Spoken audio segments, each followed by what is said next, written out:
ప్రభు అయినటువంటి యేసుక్రీస్తు నామములో అందరికీ వందనములు తెలియపరుస్తూ ఉంటున్నాను. నేటి ఆరాధనకి ప్రేమతో మిమ్మల్ని ఆహ్వానిస్తుంటున్నాను. ప్రార్థన చేసుకొని ఆరంభించుకుందాం. కృపా కనికరం కలిగిన ప్రియ పరలోకపు తండ్రి, మీరు మాకు ఇచ్చినటువంటి రక్షణను బట్టి, మీరు మాకు ఇచ్చిన జీవితమును బట్టి ప్రతి విధమైనటువంటి ఆశీర్వాదం జ్ఞాపకం చేసుకుంటూ మీకు స్తుతులు సమర్పిస్తుంటున్నాము. ఈ యొక్క సమయంలో కొన్ని నిమిషములు లేఖన భాగములను ధ్యానించనై ఉంటుండగా మీ సన్నిధిని మాకు తోడుగా నుంచండి. పరలోక జ్ఞానము చేతను పరిశుద్ధాత్మ ప్రేరణ ద్వారా ప్రభువ మేము దీన్ని గ్రహించి అన్వయించుకొని దాని ప్రకారం జీవించే కృప దయచేయమని, మేము ఎల్లప్పుడూ మీ అందు ఆనందించే కృప చూపమని యేసు నామములో అడిగి వేడుకుంటున్నాను తండ్రి, ఆమెన్. ఫ్రెండ్స్, ఒక పాట పాడి మనము ప్రభువుని ఆరాధిద్దాం. రండి స్తుతించుచు పాడుడి అనే పాటను పాడి మనం ప్రభుని ఆరాధిద్దాం.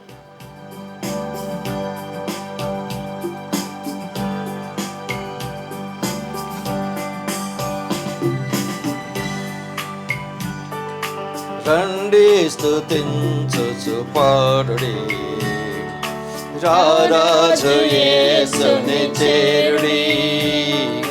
రండి స్తుతించుచు పాడుడి, రారాజు యేసుని చేరుడి. హల్లెలూయా హల్లెలూయా హల్లెలూయా హల్లెలూయా హల్లెలూయా హల్లెలూయా. ఆమేన్ ఆమేన్ ఆమేన్ ఆమేన్. హల్లెలూయా హల్లెలూయా. ఆమేన్ ఆమేన్ ఆమేన్ ఆమేన్. శ్రీ యేసు కాంతిలో నిలచి సాగించు జీవిత యాత్ర. శ్రీ యేసు కాంతిలో నిలచి సాగించు జీవిత యాత్ర.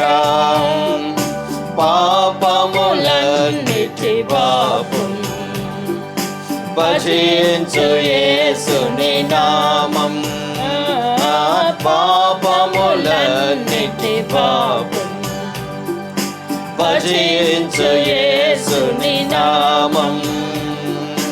హల్లెలూయా హల్లెలూయా హల్లెలూయా హల్లెలూయా హల్లెలూయా హల్లెలూయా. ఆమేన్ ఆమేన్ ఆమేన్ ఆమేన్. హల్లెలూయా హల్లెలూయా. ఆమేన్ ఆమేన్ ఆమేన్ ఆమేన్. మరణము జయించి లేచెను, మరణపు ముళ్ళును విరిచెను. మరణము జయించి లేచెను, మరణపు ముళ్ళును విరిచెను. మధురము యేసుని నామం, మరువకు యేసుని ధ్యానం. మధురము యేసుని నామం, మరువకు యేసుని ధ్యానం. హల్లెలూయా హల్లెలూయా హల్లెలూయా హల్లెలూయా హల్లెలూయా హల్లెలూయా.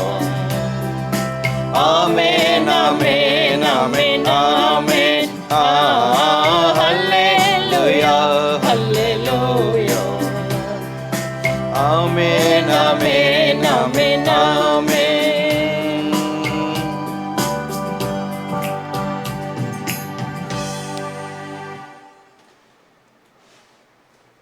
ప్రియులారా, నేటి దినం ఆరాధనలో పరిశుద్ధ గ్రంథము మనకు అనేక విషయాలు వెల్లడిపరిచింది. అంటే ఒక్కొక్కసారి కేవలం మనం ఆశీర్వాదాలను వెతుకుతూ ఉంటుండొచ్చును, లేదా ప్రశ్నలకు సమాధానాలు వెతుకుతూ ఉంటుండొచ్చును. ఏది ఏమైనా దేవుడి యొక్క సన్నిధి మనతో ఎల్లప్పుడూ ఉంటుంది. పరిశుద్ధాత్మ దేవుడు మనతో అనేక రకాలుగా మాట్లాడుతూనే ఉంటుంటాడు. అంటే దేవుడు ఆదామును అవ్వను సృష్టించిన తర్వాత ఆయన యొక్క సన్నిధిని డైరెక్ట్గా వాళ్ళు అనుభవించినారు. ఎప్పుడైతే పాపము చేత వీరు దూరం చేయబడినారో, పాపం ఎంట్రీ అయిందో మానవుల యొక్క అంటే దేవుడితో సన్నిధిని దూరం చేసినారు. అయినప్పటికీ కూడా మళ్ళీ కొంతకాలం తర్వాత ఆయన కుమారుడైనటువంటి యేసు ప్రభువు ద్వారా తండ్రితో కనెక్ట్ చేయటానికి మానవులందరికీ ఆయన యొక్క త్యాగము, పాప పరిహారార్థ బలిగా కల్వరి శిలువ పైన ఆయన ప్రాణాన్ని పెట్టి మనకు రక్షణనిచ్చినాడు. సరే, ఇప్పుడు తిరిగి మనం ఆ యొక్క దేవుడి సన్నిధిలో గడపటం కొరకు అనేక రకాలుగా, ఒకటి వాక్యం, రెండవది దైవ సేవకులు, మూడవది పరిశుద్ధాత్మ ప్రేరణ ద్వారా నీ అంతటా నీకుగా కూడా దేవుడు నిన్ను అంటే ఆశీర్వదిస్తూ ఉంటుంటాడు, నిన్ను నడిపిస్తూ ఉంటుంటాడు. దేవుడి ఆత్మ చేత ఎందరూ నడిపింపబడిరో దాని అర్థం ఏంటండి అని అంటే, దేవుడి ఆత్మ మనల్ని నడిపిస్తూ ఉంటుంది. ఎప్పుడు నడిపిస్తూ ఉంటుంది? దేవుడి యొక్క ఆత్మ నాలో ఉంటుంది. ఎవరైతే యేసు ప్రభువుని అంగీకరించి తర్వాత బాప్టిజం సంఘం ఎదుట ఒప్పుకొని బాప్టిజం తీసుకుంటారో వారిలో దేవుడి ఆత్మ ఉంటుంది. కాబట్టి పౌలు గారు రోమా పత్రికలో అంటాడు, రోమా పత్రిక 6వ అధ్యాయం 2వ వచనంలో ఒక మాట అంటాడు, పాపము విషయమై చనిపోయిన మనము ఇక మీదట దానిలో ఎలాగూ జీవింతుము అనంటే, ఒకసారి పాపము విషయంలో నువ్వు యేసు ప్రభువును అంగీకరించిన తర్వాత పరిశుద్ధాత్ముడు నీలో నివసిస్తుంటున్నాడు. కాబట్టి పాపము గురించినటువంటి పాపపు తలంపులు తలసిటండి. అపవాది అన్నవాడు బయట నుంచి మనల్ని రెచ్చగొడతా ఉంటుంటాడు, పాపము చేయుట కొరకు ఎంకరేజ్ చేస్తూ ఉంటుంటాడు, ట్రిగ్గర్స్ కొడతా ఉంటుంటాడు. అప్పుడు ఇక్కడ నీవు పరిశుద్ధాత్మ చేత నడిపింపబడుతున్నావా లేదా అనటానికి ఒక సూచన ఏంటది? అంతరంగ పురుషుడు అంటే నీ దేవుడి ఆత్మ నీలో గద్దిస్తూ ఉంటుంది, నువ్వు చేయకూడదు చేయకూడదు చేయకూడదు చేయకూడదు అని. ఓకే, కొంతకాలం తరువాత అసలు నీ యొక్క ప్రాముఖ్యత, ప్రమేయం, నీ కోరికలని గురించి ఎక్కువగా ఆలోచించుకుంటున్నప్పుడు ఇక ఆ పరిశుద్ధాత్ముడు అన్నవాడు నీలో అసలు ఇక పని చేయకుండా ఉండే అవకాశాలు ఎలా ఉంటాయి? దానికి ఉదాహరణ ఏంటండి? ఒక వ్యక్తి పాపం చేస్తూ ఉన్నప్పుడు కొంతకాలం వరకు ఆత్మ గద్దించింది, కూడదు వద్దు కూడదు వద్దు అని. అప్పుడు నేను మానుకుని ఉంటాను. కానీ కొంతకాలం తర్వాత ఏమైపోయే అవకాశాలు ఉన్నాయంటే, నా అంతరంగ పురుషుడు నన్ను గద్దించినప్పటికీ కూడా నేను దేవుడి ఆత్మకు లోబడక కేవలం నా ఆత్మకే నేను లోబడి, నా నడిపింపుకే నేను లోబడి ముందుకెళ్ళినప్పుడు నేను పరిశుద్ధాత్మకు దూరంగా ఉన్నానన్న ఒక్క నిదర్శనం. ఓకే, అయితే ఇక్కడ నాలోని కోరికలను బట్టి కూడా నేనేం పొందుకుంటున్నానా, ఏం పొందుకోలేకపోతున్నానా అన్న విషయాన్ని కూడా ఆలోచించినట్లయితే 20వ కీర్తన 4వ వచనంలో నీ కోరికను సిద్ధింపచేసి ఆలోచన యావత్తును సఫలపరచును. ఓకే, అంటే ఏంటి? దేవుడు నా కోరికలన్నిటి తీరుస్తూ ఉన్నాడు, నా ఆలోచనను సఫలపరుస్తుంటున్నాడు అన్నది ఇక్కడ విషయం. కానీ నేనేం కోరుకుంటున్నాను అన్నది కూడా నేను ఆలోచించాలి. నా కోరిక దేవుడి యొక్క ప్రణాళిక ప్రకారం కరెక్ట్గా ఉందా లేదా నేను ఆలోచించుకోవాలి. చూడండి, కేవలం వాక్యాన్ని పట్టుకొని నీ కోరికను సిద్ధింపచేసి ఆలోచన యావత్తును సఫలపరుస్తాననేది అన్నప్పుడు నేను కేవలం నా ప్రతి కోరిక దేవుడు తీరుస్తాడని కాదండి, నా ఆలోచన యావత్తును సఫలపరుస్తాడన్నది కరెక్టే. కానీ ఇక్కడ ఏంటి?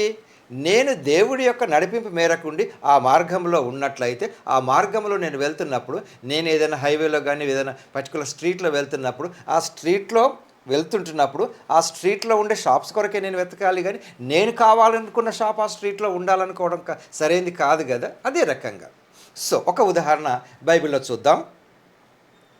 అపోస్తలుల కార్యము 3వ అధ్యాయం. పగలు 3 గంటలకు ప్రార్థన కాలమున పేతురును యోహానును దేవాలయమునకు ఎక్కి వెలుచుండగా, పుట్టినది మొదలుకొని కుంటివాడైన యొక్క మనుష్యుడు మోసుకొని పోబడుచుండెను. వాడు దేవాలయములోనికి వెళ్ళు వారిని భిక్షమడుగుటకు కొందరు ప్రతిదినము వానిని శృంగారమును దేవాలయపు ద్వారమునొద్ద ఉంచుచూ వచ్చిరి. ఇది ఇక్కడ ఏదంటే బై బర్త్ కుంటివాడు అంటే మేబీ కాళ్ళ పొజిషన్ ఎలా ఉందో మనకు తెలియదు, కానీ వేరే వాళ్ళు ఒకరు తీసుకొని వచ్చి ఆ యొక్క స్టెప్స్ పైన శృంగారం అనే దేవాలయం యొక్క ఎవరైతే లోపలికి వెళ్తూ ఉంటుంటారో వారిని భిక్షం అడగటం కొరకు ఈయన అక్కడ పెట్టాను. ఓకే, అది అడుక్కుంటున్నాడు, తన యొక్క జీవనోపాధిని గడుపుతూ ఉంటున్నాడు. ఆ సమయంలో ఏం జరిగిందండి? పేతురు యోహానును కూడా వీళ్ళు అక్కడికి వెలుచుంటున్నారు. చూడండి, పగలు 3 గంటలకు ప్రార్థనా కాలమున పేతురును యోహానును దేవాలయమునకు ఎక్కి వెళుతున్నారంటే మెట్ల పైన అని అర్థం. సరే, పేతురును యోహానును దేవాలయంలో ప్రవేశించబోవునప్పుడు వాడు చూచి భిక్షమడుగగా. ఇక్కడ ఏంటండి, వాళ్ళ దగ్గర భిక్షం అడిగాడు. ఫ్రెండ్స్, ఒకసారి ఆలోచించుకోండి అండి. ఒక్కొక్కసారి నేనేం అడుగుతున్నాను, ఏం పొందుకుంటున్నాను అన్నదానికి ఇక్కడ ఆ వ్యక్తి యొక్క కోరిక ఏంటండి? బై బర్త్ లేమ్, కుంటివాడు. ఇక్కడ అతనికి అతనిలోని ఆశ కూడా గనక చూసినట్లయితే అతను అత్యధికముగా ఏమి కోరుకోలేదు. నేను నడవాలి, ఎగిరి గంతులు వేయాలి, నేను ఇలా ఎందుకు పుట్టినాను అన్నది కాకుండా అతను చేస్తున్నటువంటి జీవనోపాధిలోనే ఏమైనా దేవాలయంకి వెళ్ళే వాళ్ళ దగ్గర జస్ట్ భిక్షం అడగటం కొరకు కాయిన్స్, ఎనీథింగ్ అండి సరే, అక్కడ ఆ యొక్క దేశపు యొక్క నాణ్యమును బట్టి ఏదో ఉంటుందో, ఆ యొక్క దేనారాలో రియాల్సో ఏదో ఉంటుంది, డిఫరెంట్ కంట్రీస్లో. సో మన భారతదేశంలోనైతే రూపాయలు అంటే టెంపుల్స్కి వెళ్ళే వారికి ₹1, ₹2, ₹1 సరే, ఒకప్పుడు పైసలు కూడా ఉండేవి, రూపాయలు, ₹10 అలా ఇస్తూ పోతూ ఉంటుంటారు. సో ఇక్కడ టెంపుల్ దగ్గర కూర్చున్నటువంటి వ్యక్తి వీళ్ళని అడిగినాడు. ఏమడిగినాడు చూడండి, భిక్షం అడగటానికి వాళ్ళని చూచి దేవాలయ పేతురును యోహానును దేవాలయం ప్రవేశించబో వాడు చూచి భిక్షమడుగగా పేతురును యోహానును వానిని తేరి చూచి మా తట్టు చూడమనిరి. ఓకే, ఇప్పుడు పేతురు యోహాను ఏమన్నారండి? ఒకసారి మా వైపు చూడమన్నాడు. ఇక్కడ అడిగాడు ఆ వ్యక్తి, మా వైపు ఒకసారి చూడండి అని పేతురు యోహాను అన్నారు. వీళ్ళు అన్నప్పుడు వెంటనే ఆశయం కలిగిందండి. భిక్షం అడుక్కుంటున్నప్పుడు అతని కోరిక ఏంటి? నాకేమైనా దొరుకుతుందేమో అన్న ఉద్దేశంతో, అదే రాశారు కదా ఇక్కడ, వారి యొద్ద ఏమైనా దొరుకునేమోనని కనిపెట్టుచు వారి యందు లక్ష్యముంచెను. అడిగిందేంటి?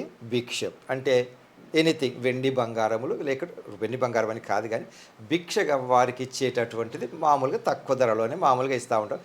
ఒక వేలలో కొంత తక్కువ ధర వేలలోనూ, అత్యధికంగా చెప్పాలంటే మనం మామూలుగా భిక్షగాలకి ₹5, ₹10, మేబీ ₹100 ఏదనేది పక్కకు పెట్టినట్టయితే వాళ్ళు అడిగినాడు. పేతురు ఒకసారి ఇటువైపు చూడమన్నారు. వెంటనే నేను అడిగాను, వీళ్ళు నన్ను చూడమంటున్నారు కాబట్టి నాకేమైనా దొరుకునేమో అని ఆశతో పేతురు యోహాను చూశాడు. అప్పుడు వీరు పలికిన మాట ఏంటో చూడండి. అంతటా పేతురు, వెండి బంగారములు నా యొద్ద లేవు కానీ నాకు కలిగినదే నీకిచ్చుచున్నాను. నువ్వేదైతే అడుగుతున్నావో, అంటే వెండి బంగారాలు అంతా వీళ్ళు కాకపోయినా అవి మా దగ్గర లేవు, నజరేయుడైన యేసుక్రీస్తు నామమున నడువమని చెప్పి వాని కుడి చేయి పట్టుకొని లేవనెత్తెను. వెంటనే వాని పాదములను చీల మండలమును బలము పొందెను. వాడు దిగ్గున లేచి నిలిచి నడిచెను. నడుచుచు గంతులు వేయిచు దేవుని స్తుతించుచు వారితో కూడా దేవాలయంలోనికి వెళ్ళాను. ఇదండి. ఇప్పుడు ఫ్రెండ్స్, ఇది ఒక చరిత్రగా కాదు, దేవుడు నువ్వు కోరుకున్న దానికంటేనే ఎక్కువగా ఇస్తాడు అని ఒక మనకు కోరిక అంటే కలిగించేటటువంటిది. అంతేకాదండి, ఆశీర్వాదకరంగా కూడా మనకి ఇక్కడ వ్రాయబడింది. ఇతను అడిగింది ఏంటండి? వాళ్ళు ఇచ్చింది ఏంటి? అసలు ఆయన బై బర్త్ కుంటివాడుగా ఉంటున్నాడు కాబట్టి ఇక్కడ రాసిన విధానాన్ని బట్టి పాదము యొక్క చీల మండలం అంటే కొన్ని సందర్భాలలో ఆ యొక్క ఆకారాన్ని మనం ఊహించుకున్నట్లయితే కాళ్ళు ఎంత స్టేట్ పెట్టినా స్టేట్ కాకుండా అవి ఎక్కడో జాయింట్స్లోనో నర్వ్స్లో ఎక్కడో లాక్ అయిపోయి ఉండొచ్చు. ఇప్పుడు ఏం చేసిండు? నజరేయుడైన యేసు ప్రభు నామంలో అతనికి సంపూర్ణంగా, అంటే ఏదైతే పని చేయనటువంటి అవయవాలు ఉన్నాయో అవిటితనం అంటుంటాము, అవి పని చేయటం మొదలుపెట్టిందండి. ఇతను భిక్ష మీద అడుక్కుంటున్నాడు. దాని ద్వారా నా యొక్క జీవనోపాధి గడుపుతా అని అనుకున్నాడు. కానీ అడిగిన దానికంటే అత్యధికముగా ఇచ్చేటటువంటి దేవుడు. కాబట్టి ప్రియులారా, నిరుత్సాహపడవలసినటువంటి అవసరం లేదండి. కాకపోతే నువ్వు ఎవరిని అడుగుతున్నావు అన్నది కూడా మ్యాటర్ అండి. వీళ్ళని తేరిపార చూసి వీళ్ళకి కలిగింది ఇచ్చేశారు. వీళ్ళ దగ్గర ఏముంది? పేతురు ఏమన్నాడు? నాకు కలిగింది నీకు ఇస్తున్నాను అన్నాడు. అంటే ఒక్కొక్కసారి నువ్వు ఎవరి దగ్గర అడుగుతున్నావు, ఏం అడుగుతున్నావో కూడా నేను ఆలోచించుకోవాలండి. వీళ్ళు అడిగిందో ఏంటి? భిక్షకుడు అడిగింది ఏంటి? వాళ్ళు ఇచ్చింది ఏంటి? ప్రియులారా, గత జీవితంలో నువ్వు ఒక్కొక్కసారి నువ్వెవరి దగ్గర అడిగావు? పొందుకున్నావా లేదా? నిజంగా నజరేయుడైన యేసు నామములో నీకు ఇయ్యగలిగినటువంటి వ్యక్తులను నువ్వు సంప్రదించావా లేదా? ఆ నడిపింపు. సరే, ఇక్కడ ఎందుకండి ఆ రకంగా జరిగింది అని అంటే, యేసు ప్రభు యొక్క శిష్యులు ఆయన అప్పచెప్పినటువంటి పనిని వాళ్ళు నెరవేర్చారండి. ఈ రోజుల్లో కూడా ఎంతో కొంత ఎక్కడో ఒక చోట ఆయనను ప్రేమించి ఆయన అడుగుజాడల్లో నడిచి యేసు ప్రభు అప్పచెప్పినటువంటి పనిని సంపూర్ణం చేయటానికి ఏంటంటే ఆయన ఏమన్నాడు? సర్వలోకానికి ఏమంటే శిష్యులనుగా చేయమంటాడు, నా నామం పేటను వాళ్ళు ప్రకటించమంటుంటాడు. అంటే ఇక్కడ వీళ్ళు చేస్తున్నటువంటిది కూడా ఈయనేమన్నాడు? నా దగ్గర ఉన్నది నీకు ఇస్తున్నాను అన్నాడు. ఆయన దగ్గర ఉన్నది దేవుడు అతనికి ఇచ్చినటువంటి గొప్ప కృప వరము, ఆయన పొందుకున్నది ఇస్తున్నాడని. ఇక్కడ ఒకవేళ పొందుకునేటటువంటి వ్యక్తి కూడా స్వార్థంతో ఉన్నట్లయితే నా చెంతకు రాకపోవచ్చు. కాబట్టి వాక్యం వింటున్నటువంటి ప్రియులారా, ఒక్కసారి నిన్ను నువ్వు కూడా జ్ఞాపకం చేసుకొని నువ్వు ఎవరిని అడుగుతున్నావు, ఎక్కడ అడుగుతున్నావు కూడా ఒకసారి ఆలోచించాలి. అంతేకాకుండా ఇదే ఇదే అపోస్తలుల కార్యము 2వ అధ్యాయంలో కనుక చూసినట్లయితే వీళ్ళు చేసింది ఏంటండి? 42వ వచనం, వీరు అపోస్తలుల బోధ యందును సహవాసమందును రొట్టె విరుచుట యందును ప్రార్థన చేయుట యందును ఎడతెగకయుండిరి. కనుక ప్రియులారా, ఫెలోషిప్ మనకు కావాలి. సహవాసం అన్నది లేకుండగా నేను ఒంటరిగా ఏం పొందుకోలేనండి. కానీ సహవాసం అన్నది, ఇప్పుడు సహవాసం అన్నది ఏంటి? ఇప్పుడు 42వ వచనంలో వారు రొట్టె విరుస్తుంటున్నారు సహవాసం అందునంటే ఒకరు, ఇద్దరు, ముగ్గురు, నలుగురు కలిసి ఒక సహవాసంగా ఏర్పడుతూ ఉంటుంటారు. ఇప్పుడు ఆ విషయానికి వస్తే బైబిల్లో ఆదికాండము 2:18 ప్రకారం నరుడు ఒంటరిగా ఉండటం మంచిది కాదు, వానికి సాటి అయిన సహాయాన్ని చేద్దామని అనుకున్నాడు. సరే, అది అక్కడ పురుషుడు స్త్రీ అన్నది పెట్టిన ఒంటరిగా ఉండటం దేవుడి యొక్క చిత్తం కాదు. కాబట్టి ఇరువురు, ముగ్గురు, నలుగురు, కొన్ని కుటుంబాల కలయిక ఒక సహవాసంగా మారుతుంది. అది సంఘంగా మారుతుంది. సహవాసం, సంఘం, సంఘము, సహవాసం. ఇక్కడ ఉండేటటువంటి మరి ఇక్కడ అందరూ పేతురు, యోహాను లాగానే అందరికీ చేసుకోగలిగినట్లయితే దేవుడి యొక్క ప్రేమ విస్తరిస్తుంది, మూర్ఖత్వం అన్నది తగ్గిపోతుంది. మరి ఇక్కడ ఎందుకండి మరి సహవాసములు ఎలా ఉంటున్నాయని కనుక ఆలోచించినట్లయితే నరుడు ఒంటరిగా ఉండటం మంచిది కాదు అనే దేవుడు రెండో వ్యక్తిని చేసినాడు. సరే, ఆదాము అవ్వాలని అని కాకుండా సహవాసములు 2 కుటుంబాలు కలిసి, 3 కుటుంబాలు కలిసి, 4 కుటుంబాలు కలిసి, 5 కుటుంబాలు కలిసి ఈ రకంగా సహవాసంలో పెంచుకుంటూ పోయిన తర్వాత మరి ఎందుకండి సహవాసంలో ప్రాబ్లమ్స్ రావటము అని అంటే, ఒకటి నేనేం కోరుకుంటున్నాను, పాయింట్, ఎవరిని అడుగుతున్నాను, ఎవరి దగ్గర అడుగుతున్నాను, రెండవది ఇచ్చే వ్యక్తులు కూడా ఎలాగిస్తున్నారు. మరి ఇదంతా దేవుడు నాకు ఇచ్చినటువంటి జ్ఞానం చేతనే నేను ఆలోచించుకోవాలి కదండి.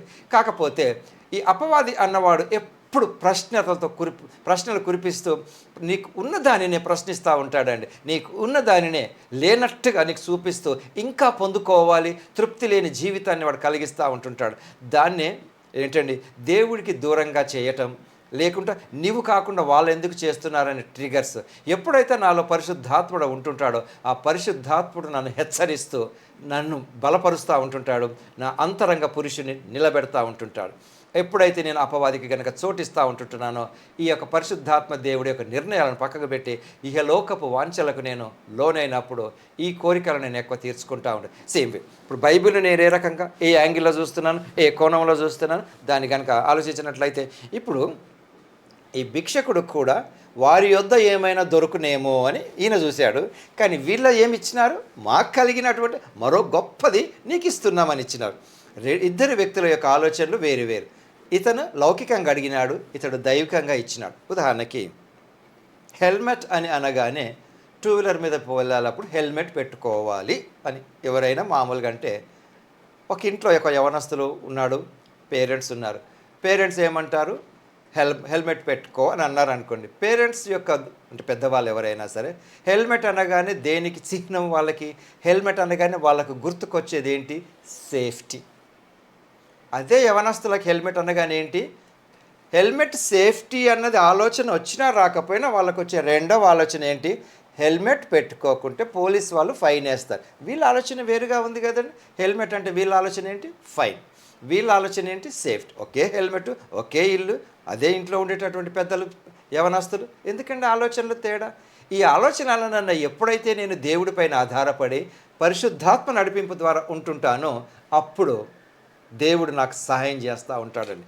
ఇదే విషయంలో నిర్గమాకాండంలో కనుక చూసినట్లయితే నిర్గమాకాండం 4వ అధ్యాయంలో ఇక్కడ మోషేకు యెహోవాకు చిన్న అంటే సంభాషణ జరిగినప్పుడు మోషే దేవుడితో అంటాడు, చిత్తగించుము, వారు నన్ను నమ్మరు, నా మాట వినరు, యెహోవా నీకు ప్రత్యక్షము కాలేదందురని అని ఉత్తరం ఇయ్యగా, మోషే ఏమంటున్నాడు, నన్ను నడిపించమని నువ్వు అంటున్నావు కదా, వాళ్ళు నన్ను నమ్మరు. ఇతని యాంగిల్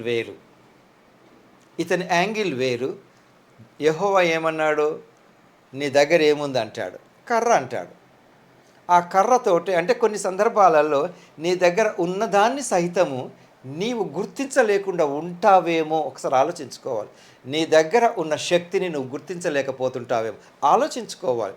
కాబట్టి వాక్యం వింటున్న ఫ్రెండ్స్, నేనేం అడుగుతున్నాను, ఎవరి దగ్గర అడుగుతున్నాను, ఎలా అడుగుతున్నాను, కానీ నేను అడిగిన దానికంటే ఎక్కువగా ఇవ్వగలిగినటువంటి దేవుడు నాకున్నాడు. ఇక్కడ నిర్గమకాండంలో మనం కనుక చూసినట్లయితే నేను లేని దాని గురించి అంటే ఏం జరగబోతుందో అన్న దాని గురించి నేను సరైన రీతిలో కాకుండా నాకేదో జరగబోతుందన్న దృష్టిలో దేవునితో మొరపెట్టుకుంటున్నాను. దాని ప్రస్తావన లేకుండా దాన్ని నేను కాసేపు పక్కకు పెట్టు, నీ దగ్గర ఉండి చేయగలిగేది ఏంటో దేవుడు చెప్తుంటున్నాడు. కాబట్టి ఒక్కొక్కసారి మన ఆలోచనలను బట్టి కూడా ప్రియులారా, ఎందుకంటే సహవాసం అన్నది కరెక్ట్గా ఉండాలి. సహవాసములో కూడా దేవుడిచ్చినటువంటి ఆత్మ వివేచన వరాన్ని బట్టి నువ్వెవరి దగ్గర అడుగుతున్నావు, ఎలా అడుగుతున్నావు, ఏం అడుగుతున్నావు. పైగా నా యొక్క బలహీనతలను చూసి అపవాది నన్ను చెడగొట్టడానికి ప్రయత్నం చేస్తుండొచ్చు. ఈ అపవాది అనగానే ఎక్కడికో వెళ్ళి వాడు ఒక వికృత ఆకారం అనేది కాదండి. నువ్వు ఎవరైతే బలంగా నమ్ముతా ఉంటున్నావో, ఎవరి చేతనైతే అంటే చాలా సన్నిహితంగా ఉంటున్నావు, ఆ వ్యక్తి ఒకవేళ దైవికమైనటువంటి వ్యక్తి కాకుండా ఇహలోక వాంఛల చేత అతను నడిపింపబడుతున్నట్టయితే అతని కోరికలు మీ ద్వారా తీర్చుకోవడానికి కూడా మిమ్మలను తప్పు మార్గంలో నడిపించే అవకాశాలు లేకపోలేదు. ఎందుకు? ఒకరికొరకొక తోడుగా ఉంటారని దేవుడు చేసినటువంటి ఆదాము అవ్వలనే మూడవ వ్యక్తి అయినటువంటి అపవాది అన్నవాడు మధ్యలో దూరి వారిలో లేనిపోని ప్రశ్నలను కురిపించినాడు.